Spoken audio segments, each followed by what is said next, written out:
Moses gave you the law, didn't he? But not one of you obeys the law. Why are you trying to kill me? You have a demon in you. Who is trying to kill you? I performed one miracle. And you were all surprised. Moses ordered you to circumcise your sons. Although it was not Moses, but your ancestors who started it. And so you circumcise a boy on the Sabbath. If a boy is circumcised on the Sabbath so that Moses' law is not broken, why are you angry with me? Because I made a man completely well on the Sabbath. Stop judging by external standards and judge by true standards. Some of the people of Jerusalem said, "Isn't this the man the authorities are trying to kill? Look, he is talking in public, and they say nothing against him."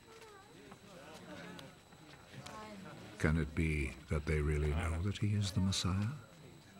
But when the Messiah comes, no one will know where he is from. And we all know where this man comes from. As Jesus taught in the temple, he said in a loud voice, Do you really know me? And know where I am from? I have not come on my own authority. He who sent me, however, is truthful. You do not know him, but I know him. Because I come from him. And he sent me. Then they tried to seize him.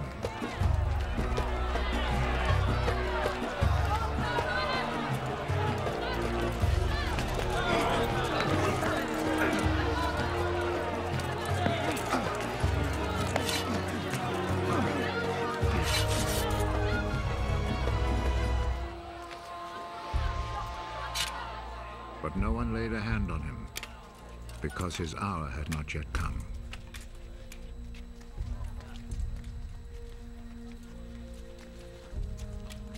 But many in the crowd believed in him. When the Messiah comes, will he perform more miracles than this man has? The Pharisees heard the crowd whispering these things about Jesus. So they and the chief priests sent some guards to arrest him.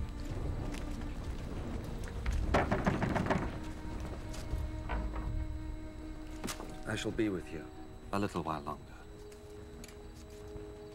And then I shall go away to him who sent me. You will look for me, but you will not find me. Because you cannot go where I will be.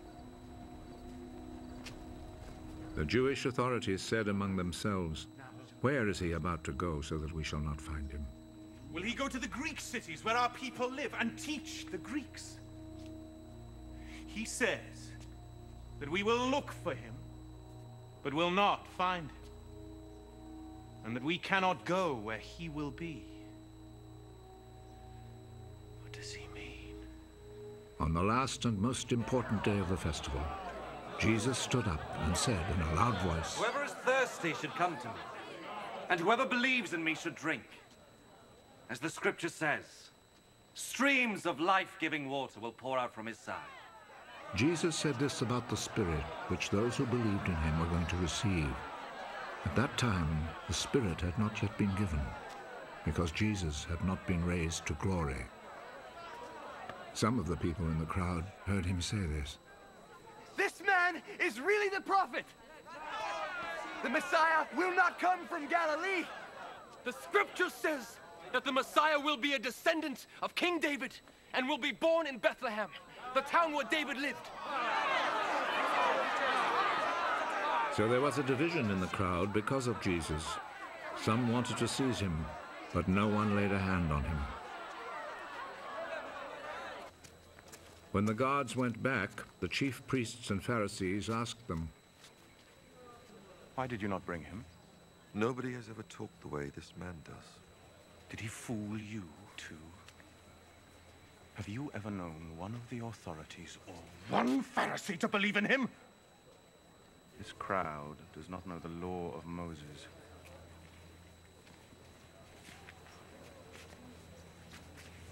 So they are under God's curse. One of the Pharisees there was Nicodemus, the man who had gone to see Jesus before. According to our law, We cannot condemn people before hearing them and finding out what they have done. Well, are you also from Galilee?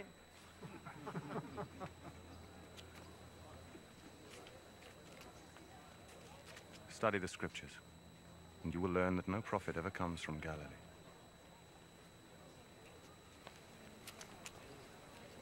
Then everyone went home, but Jesus went to the Mount of Olives.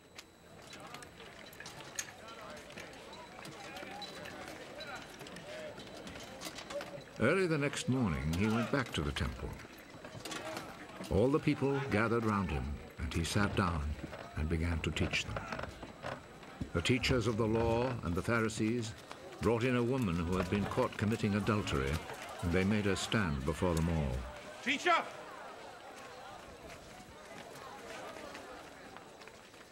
This woman was caught in the very act of committing adultery.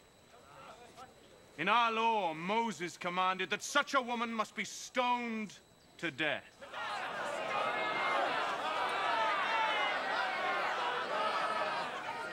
Now, what do you say?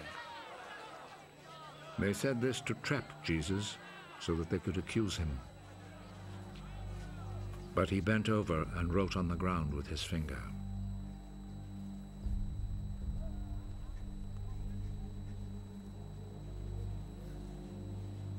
As they stood there asking him questions, he straightened up.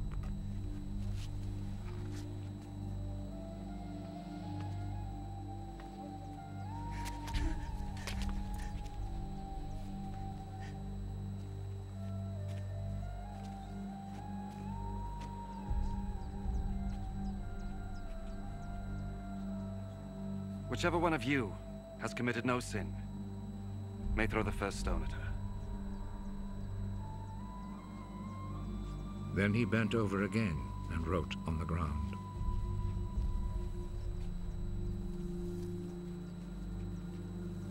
When they heard this, they all left, one by one, the older ones first.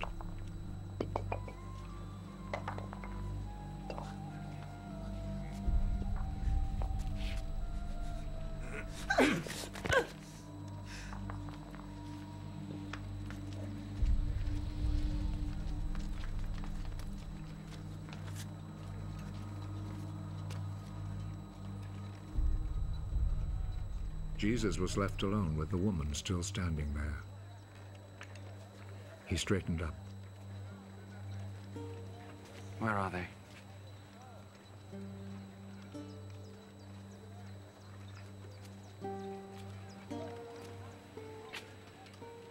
Is there no one left to condemn you?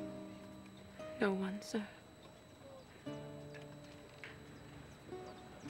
Well then, I do not condemn you either. Go. But do not sin again.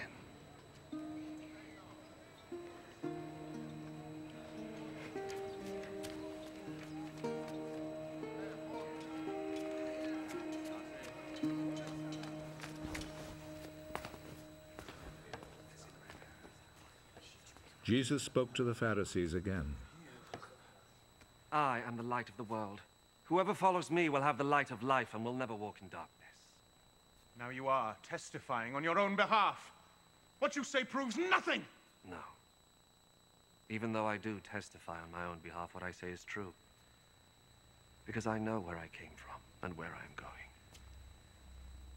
You do not know where I came from or where I'm going. You make judgments in a purely human way. I pass judgment on no one. But if I were to do so, my judgment would be true. Because I am not alone in this. The Father who sent me is with me.